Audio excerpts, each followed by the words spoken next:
तो क्या हाल चाल साथियों, कैसे हैं आप लोग। उम्मीद करते हैं आप बहुत ही मस्त होंगे। तो हम लोग बहुपद की परिभाषा, बहुपद के प्रकार, ये सब पढ़ चुके थे। अब हम आगे पढ़ने वाले बहुपद का मान क्या होता है, द्विघात बहुपद क्या होते हैं और द्विघात बहुपद को गुणनखंड कैसे किया जाता है। ठीक है, इन सभी चीजों को पढ़ने वाले हैं। तो आप लोग धैर्य बनाकर बस कम से कम 1 मिनट इस वीडियो को जरूर देखिए। उसके बाद आप पूरे वीडियो को जरूर देखेंगे ही देखेंगे।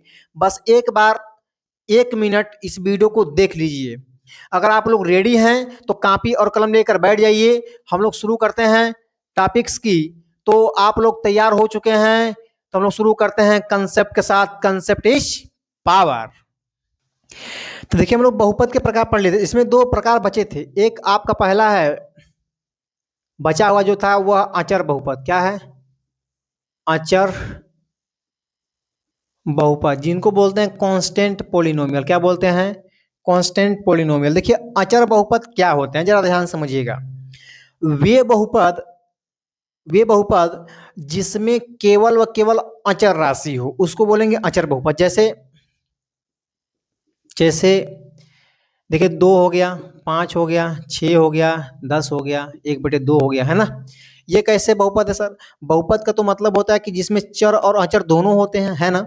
देखिए, अगर दिखाएं आप लोग को तो जो आपका ये 2 लिखा गया है, ये 2, ठीक है। ये जो 5 लिखा गया है, ये जो 6 लिखा गया है, यहाँ पे 10 है, यहाँ कितना है? 1/2। क्या इनके साथ हम लिख सकते हैं x के पावर 0? क्या इनके साथ लिख सकते हैं x के पावर 0? यानी सबके साथ क्या लिखेंगे? x के पावर 0। क्योंकि आप सबको पता है कि x के पावर 0 की वैल्यू क्या होती है? 1। और किसी भी नंबर में 1 से गुणा करेंगे तो उसमें कोई परिवर्तन नहीं होता है। इसलिए हम यहाँ x के पावर 0 से गुणा कर देंगे तो कोई परिवर्तन नहीं है। तो यहाँ देखिए, नंबर भी है और x भी है। यहाँ देखिए, नंबर और x दोनों है। यानी देखिए, अचर राशि चर राशि, अचर और क्या है? चर, दोनों के दोनों है। अगर आप ध्यान से देखेंगे तो इसमें जितने भी चर राशियां आ रही हैं उन सब में जो यक्ष का पावर कितना है? 0। यानी घात क्या आ रहा है? इनका 0 आ रहा है। कितना आ रहा है? 0। देखिए, जो अचर बहुपद होता है, अचर बहुपद का घात हमेशा और हमेशा क्या होता है? 0 होता है, शून्य होता है। ठीक है, तो ध्यान दीजिएगा। शून्य बहुपद, अचर बहुपद क्या होते हैं? जिनमें बहुपद का घात क्या हो? 0 हो, उनको बोलते हैं अचर बहुपद। ठीक। देखिए, दूसरा क्या होता है भाई? दूसरा, इसमें दूसरा का बचा था शून्य बहुपद। क्या बचा था? शून्य बहुपद। इनको बोलते हैं जीरो पोलिनोमियल। क्या बोलते हैं? Zero polynomial. ठीक है। शून्य बहुपद क्या है? ऐसे बहुपद जिनके सभी पद 0 हो, सभी के सभी पद क्या हो? 0 हो, उनको बोलेंगे शून्य बहुपद। जैसे देखिए, बात करें भी, एक्स स्क्वायर प्लस 3, या मान लीजिए एक्स प्लस 0, तो यहाँ गुणांक 0, यहाँ भी क्या होना चाहिए? 0। यानी इनके सभी पद क्या हैं? 0 हैं। यानी सब मिला क्या आ जा रहा है? 0। क्या आ रहा है? 0। अगर दूसरा देखें, एक्स स्क्वायर प्लस 1 या 4, क्या ये शून्य बहुपद है? नहीं। इनका को मतलब इनके सभी पद 0 होनी चाहिए, लेकिन यहाँ पे क्या है? अलग अलग नंबर हैं। अगर यहीं पर हम लिखते 0x और यहाँ पे 0, तो क्या बनता है? शून्य बहुपद, क्योंकि पूरे के पूरे पद क्या हो गए हैं? 0 हो चुके हैं, है ना। अगर हम बात करें, ध्यान दीजिएगा, अगर हम बताएं कि आप लोग से कहें कि बताइए इस दिए गए बहुपद का घात कितना है, क्या बोलेंगे? सर 2 है ना। अब देखिए, 0x के power 4 plus 0x square plus 0x, इस दिए गए बहुपद का घात कितना है? यहाँ पे 4 है, इसका कितना है? 2 है, इसका कितना है? 2 है ना। अगर इसका पूरा का पूरा रिजल्ट देखें तो कितना आएगा? 0। इसका भी 0, इसका भी क्या आएगा भाई? 0 आएगा। तो क्या शून्य बहुपद में हम ये बता सकते हैं कि दिए गए बहुपद का घात कितना हो सकता है? देखिए, कभी नहीं, कभी नहीं। क्यों? क्योंकि जीरो में हम किसी भी पावर से गुणा करेंगे वो जीरो बन जाएगा। इसलिए यहाँ पे शून्य बहुपद में बहुपद का घात निश्चित नहीं होता है, नॉट डिफाइंड, है ना। तो यहाँ लिखेंगे नोट पॉइंट कि शून्य बहुपद का घात, शून्य बहुपद का घात परिभाषित नहीं है। शून्य बहुपद का घात परिभाषित नहीं है या नहीं होता है। ठीक है, आपको ये भी समझ में आया होगा। अब देखिए, हम देखेंगे बहुपद का मान कैसे निकालते हैं। शून्यक,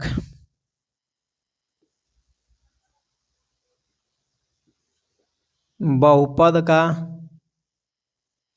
शून्यक क्या होता है? इनको हम बोलते हैं जीरोज ऑफ पोलिनोमियल। जरा ध्यान दीजिएगा, बहुपद का शून्यक क्या होता है। देखिए, कोई मान लीजिए बहुपद दिया है पी एक्स, क्या दिया गया है? पी एक्स, है ना। अगर हम लोग यक्स की जगह पर ए रखें, यक्स की जगह पर क्या रखें? ए, तो क्या बन जाएगा यहाँ पे? P A. अगर इसकी वैल्यू जीरो हो जाए, क्या हो जाए? जीरो, तो यक्स के जिस मान पे पूरे बहुपद का मान जीरो हो जाए, तो उस मान को ही उस बहुपद का शून्य कहते हैं, या उसी को हम क्या बोलते हैं अंग्रेजी में? जीरोज बोलते हैं, है ना। जैसे एक एग्जाम्पल दिखाते हैं आपको, ध्यान समझिएगा। जैसे देखिए, अगर दिया है पी एक्स बराबर 2x+1, है ना। लिखेंगे, आप चेक करिए कि क्या 1-1/2 इसमें से कौन इस दिए गए बहुपद का शून्यक है? शून्यक है। तो देखिए ध्यान से, एक बात और समझिए, ये पी एक्स क्या है? जो दिया गया पी एक्स, ये क्या है? इनको बोलते हैं पोलिनोमियल ऑफ एक्स। मतलब जो दिया गया बहुपद है वह यक्स के पदों में है। यहाँ पी वाई रहेगा तो पोलिनोमियल ऑफ वाई, यानी वहाँ सब क्या रहेंगे? जहाँ जहाँ यक्स वहाँ वहाँ वाई रहेगा। ठीक है, अब देखिए यहाँ पे पी कोष्टक 2 कोष्टक +1, है ना। कह रहा कि जहाँ जहाँ एक्स है वहाँ एक बार क्या रखेंगे भाई? 1। तो यक्स की जगह पर क्या रखेंगे? 1। यहाँ भी क्या रखेंगे? 1, है ना। इनको हल करते हैं। देखिए, 2 एकम 2 +1 और 2 1 3। यहाँ हमने जब बहुपद के अंदर 1 रखा तो क्या पूरे बहुपद का मान जीरो आया? बोलेंगे बिल्कुल जीरो के बराबर नहीं है। जब ये जीरो के बराबर नहीं है तो क्या जो 1 है इस दिए गए बहुपद का शून्यक होगा? नहीं ना। जब जीरो होगा तब तो शून्यक होगा। तो यहाँ देखिए, 1 रखने पे जीरो नहीं आया, तो जो 1 है बहुपद का शून्यक नहीं है। ठीक, एक बार और समझिए आप लोग। देखिए, P खाली है, फिर 2 x की जगह पर बक्सा बना देंगे, ठीक है, यानी ब्रैकेट। तो यहाँ अब रखना है -1/2, यहाँ -1/2। अब इनको हल करेंगे, देखिए ध्यान से, इनको जब हल करेंगे तो इससे क्या होगा? कट जाएगा, तो बचेगा -1 + 1, क्या हो गया?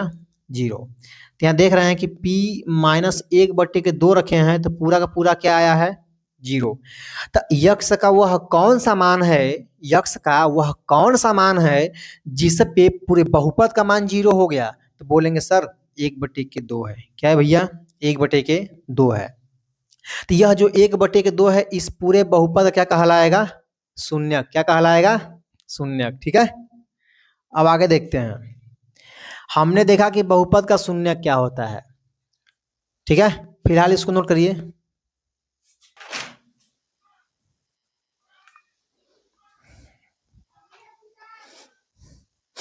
देखिए, दूसरा देखिए, पी एक्स बराबर दिया मान लीजिए 2x² माइनस में 8। क्या जो 2 है इस दिए गए बहुपद का शून्यक है ना, कि -2 इस बहुपद का शून्यक है? चेक करते हैं भाई। देखिए, लिखेंगे यहाँ पे P, जहाँ यक्स वहाँ क्या कर देंगे भाई? खाली। क्या कर देंगे? खाली।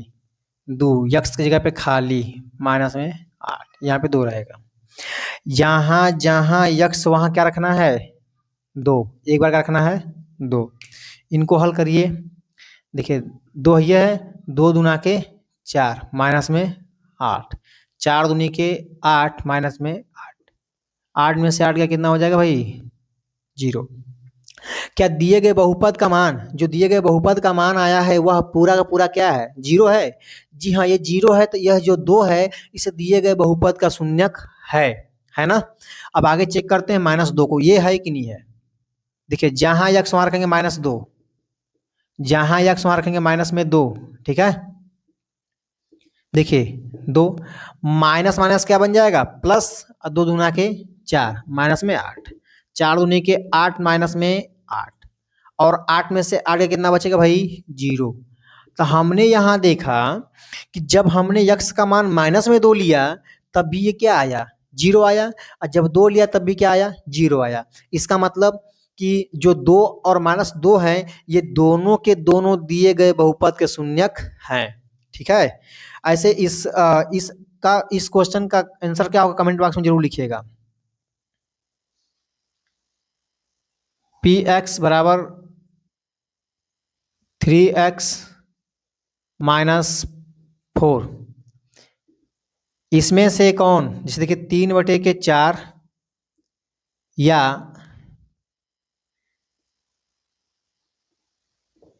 4/3, इसमें से कौन दिए गए बहुपद का शून्यक है कौन नहीं है।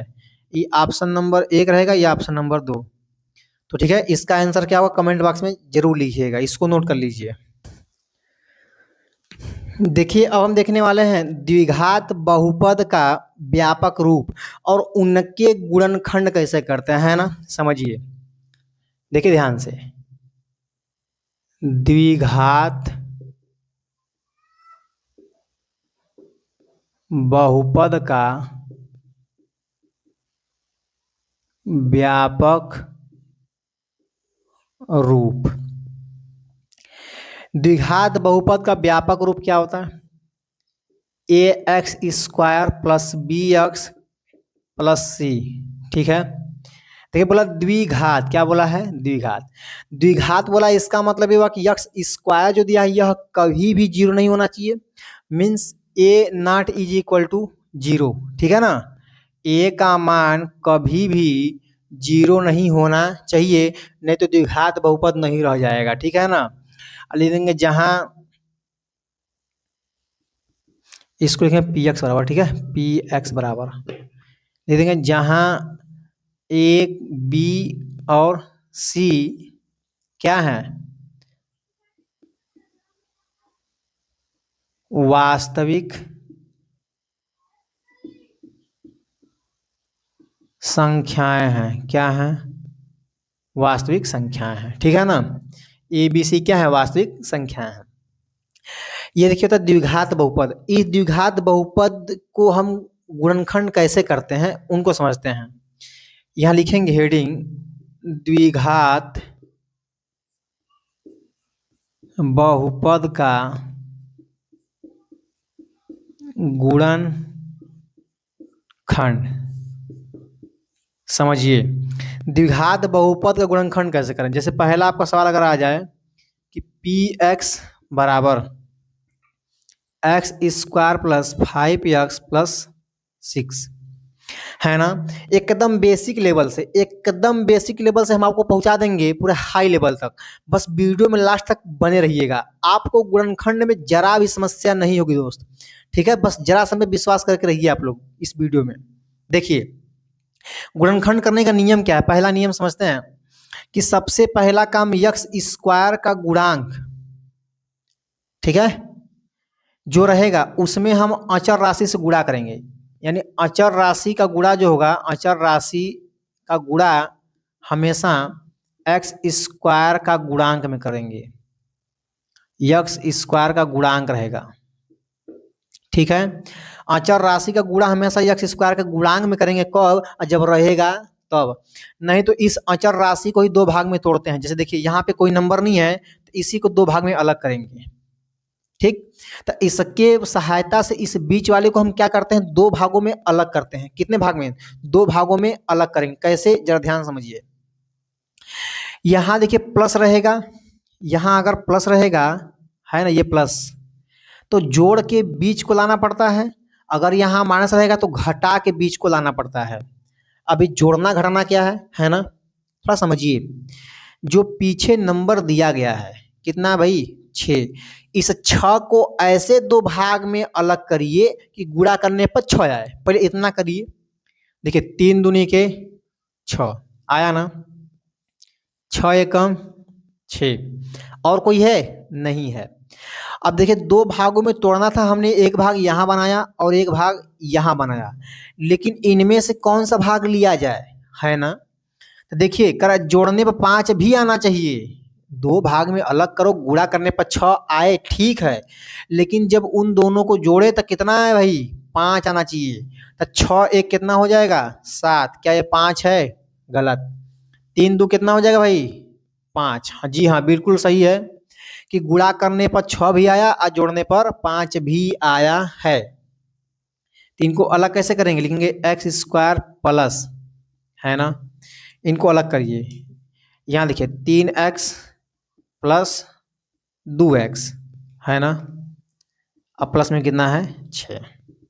अब इनका हम अंदर गुणा करेंगे, एक्स स्क्वायर, जब प्लस बाहर हो तो कोई फर्क नहीं पड़ता, उसको छाप देंगे यानी उतार देंगे, ठीक है। अब देखिए 4 भाग हो गए, तो दो दो भाग से हम कॉमन निकालेंगे। इन दोनों में क्या कॉमन है भाई, देखिए ध्यान से, इन दोनों में क्या कॉमन है, x। यक्स निकला, यहाँ क्या बचेगा, x प्लस, यहाँ से निकल गया तो क्या बचेगा, प्लस में 3। यहाँ देखिए 2 यहाँ कॉमन है, यानी कॉमन का मतलब वह नंबर जो सब में भागा दे। तो 2 एकम 2, क्या बचेगा, x, और 2 तिहाई 6, 2 तिहाई 6। ध्यान दीजिएगा, दोनों के दोनों ब्रैकेट सेम होने चाहिए। अगर दोनों सेम नहीं है तो आप कहीं ना कहीं गलत कर बैठे हैं, है ना। देखिए x प्लस 3 दोनों में सेम था, निकाल दिया, यहाँ क्या बचेगा भाई, x, यहाँ क्या बचेगा, प्लस में 2, तो हो जाएगा x प्लस 2, है ना। ये हो गया इसका गुणनखंड। अभी हम लोग केवल गुणनखंड करना सीख रहे हैं, इनके शून्य कैसे निकाले जाए इन पे चर्चाएं होंगी, ठीक है ना। फिलहाल आप गुणनखंड निकालना सीखिए। और आगे देखिए दूसरा क्वेश्चन, जैसे x square minus 7x plus 12, ठीक है, ये आपको दिया गया, बहुत ही आसान है।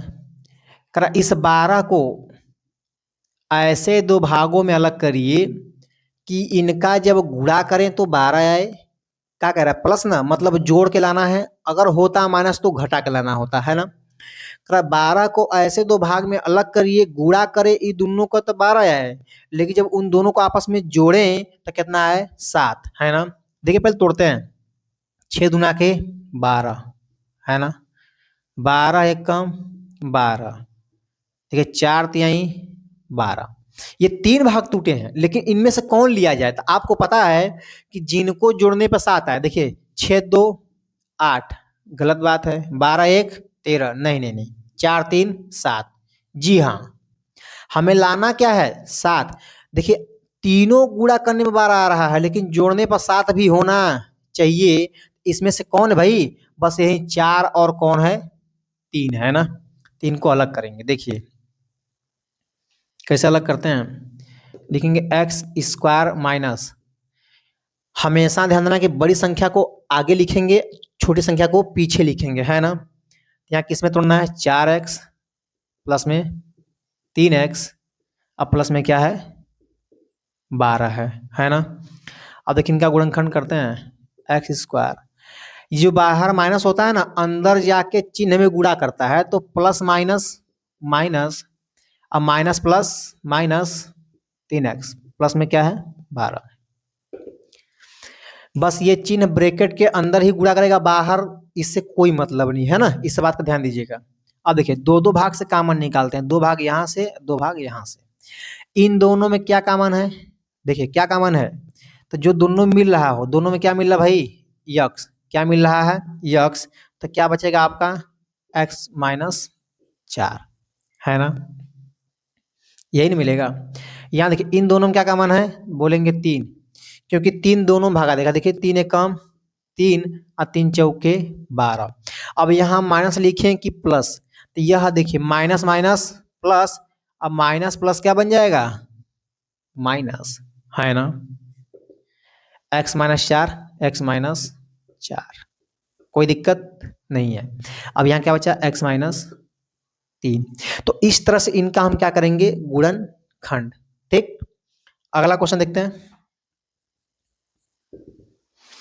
अगर वीडियो देख के आपको मजा आ रहा है, क्लास समझ में आ रही है, तो वीडियो को लाइक करना तो बिल्कुल ही नहीं भूलिएगा, ठीक है ना, बीच बीच में लाइक करते रहिए इसको। अगला क्वेश्चन देखते हैं। देखिए यहाँ पे दिया हुआ है 2x² प्लस 5x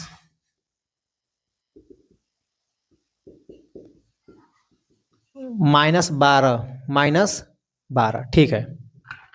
देखिए अब आपको बताए थे कि जब अचर राशि दिया रहेगा, ठीक, दिए तो देवे करेगा, अगर x स्क्वायर का गुणांक दिया रहेगा तो पहले गुणांक में गुणा करेंगे। क्या करेंगे, गुणांक में गुणा। देखिए तो सबसे पहले इसका इसमें गुणा करेंगे। 12 दूना के कितना हो जाएगा, 24। 12 दूना के 24 कह रहा है कि, अब देखिए 12 दूना के 24 आ चुका है ना। अब इसको अलग नहीं करेंगे, इसको आगे वाला और पीछे वाला को शांत छोड़ देंगे। जो गुणा करने पे आया बस उसको अब दो भाग में तोड़ेंगे, ठीक है ना, इस बात का ध्यान दीजिएगा। का 24 को ऐसे दो भागों में अलग करिए, दो भागों में कि इन दोनों का गुणा करें तो 24 आए, लेकिन जब उन दोनों को हम घटाएं तो बीच में क्या आना चाहिए, 5 आए, है ना भाई। तो यहाँ देखिए 8 तरीके 24 और तोड़िए, 6 चौके 24 और देखिए 24 है ना, 12 दूना के 24। मतलब ऐसे बहुत सारे भाग आएंगे, लेकिन इनमें से हमें लेना कौन है, आपको पता है कि लेना कौन है, जिनमें दोनों का नियम हो, मतलब गुणा करने पर भी आए और घटाने पर भी आए। माइनस है तो घटा के ही लाएंगे ना। 12 में से 2 गया कितना बचेगा, 10। क्या 5 आया, नहीं। 8 में से 3 गया 5, ये सही है, तो आगे बढ़ने की कोई जरूरत नहीं है ना। अब देखिए भाई यहाँ पे ध्यान से देखिएगा, लिखेंगे 2x² प्लस, इनको हम किस में लिखें, तो 8x माइनस 5x और माइनस में क्या है 12।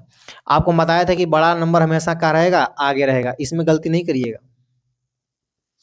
देखिए 2x² प्लस आगे है तो कोई फर्क नहीं पड़ने वाला है, प्लस में 8x, अब प्लस माइनस क्या होता है माइनस, 5x माइनस में 12, है ना।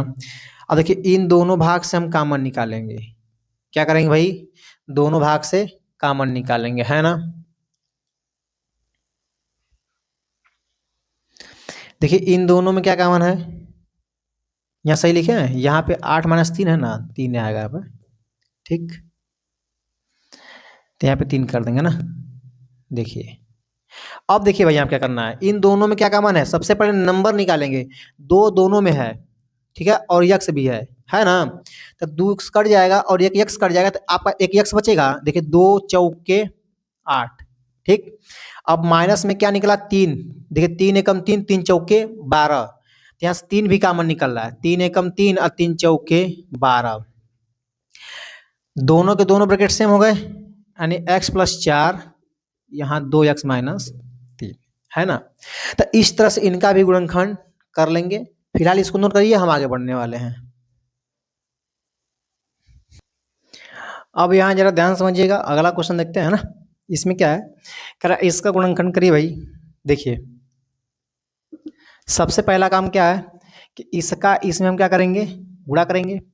तो 12 तिहाई कितना हो जाएगा, 36, कितना हो जाएगा 36। इस 36 को ऐसे दो भागों में अलग करिए, ऐसे दो भागों में अलग करिए, गुणा करें तो 36 आए, लेकिन जब इनको घटाएं तो कितना आ जाए, 5, कितना आ जाए 5। देखिए 18 गुना के 36, है ना, 9 चौके 36, ऐसे आएगा। देखिए बहुत सारा, 12 तिहाई 36, है ना, ऐसे बहुत सारे आएंगे ना। बस ये आपको हम सिखा रहे हैं। अगर आप सीख जाएंगे अच्छे से तो हमको बस लेना वही है जो काम का है, बाकियों से क्या मतलब। कह रहा घटाने में 5 आए, इनको घटाएंगे कितना आएगा भाई 16 है, क्या ये बात सही है? नहीं। यहाँ कितना आएगा भाई 5, ये बात तो बिल्कुल सही है। जो सही है उन्हीं को लेंगे ना, बाकी से क्या मतलब। लेकिन आपको ये बताना है कि ऐसे बहुत सारे दो पार्ट मिलेंगे जिनको गुणा करने पे तो मिल जाएगा, लेकिन जोड़ने या घटाने पर नहीं मिलता है ना। तो आप उस भाग का चुनाव करना सीख जाएंगे तो आसान तरीके से गुणनखंड कर लेंगे। देखिए, तो इसको किस में तोड़ना है, 9 और 4 में। देखेंगे 3x² माइनस, देखिए 9x माइनस में 4x, और माइनस में क्या है 12 है। ठीक, अब देखिए इनका गुणा करिए, 3x² माइनस 9x, और वो माइनस माइनस क्या बन जाएगा +4x, माइनस में क्या है 12 है, क्या भाई 12। ठीक है, अब आगे देखिए इन दोनों से और इन दोनों से हम क्या करेंगे कामन, क्या निकालेंगे कामन। देखिए 3 कम 3 और 3 तिरिक 9, 3 दोनों को भाग दिया मतलब 3 कामन है, यक्स तो निकलबे करेगा। तो यहाँ क्या बचेगा आपका यक्स माइनस 3 तिरिक 9। ठीक, प्लस है तो निकालेंगे ही। यहाँ देखिए 4 एक कम 4, 4 3 12, मतलब 4 कामन हो गया। यहाँ क्या बचेगा आपका 4 एक कम 4 और 4 तिहाई 12। ठीक है, दोनों भाग से कामन x माइनस 3 है और 3x प्लस क्या है 4 है ना। तो इस तरह से इनका हम क्या कर लेंगे गुणनखंड, और इन दोनों का गुणनखंड क्या गुणनखंड हाँ कितना आएगा, इसका आंसर कमेंट बॉक्स में जरूर लिखिएगा। ठीक है ना। हम उम्मीद करते हैं कि आपको जितनी भी चीज़ें बताई गई हैं सब की सब चीज़ें समझ में आई होंगी। यदि आपको सब कुछ समझ में आ रहा है तो वीडियो को लाइक जरूर करें। अभी तक चैनल पर नए हैं तो सब्सक्राइब भी कर लें। अभी तक बेल आइकन को नहीं दबाए हैं तो बेल आइकन को दबा कर रखें ताकि वीडियो का नोटिफिकेशन सबसे पहले आपके पास पहुंच जाए। और दोस्तों तक वीडियो को शेयर करना बिल्कुल ही नहीं भूलना है। ठीक है।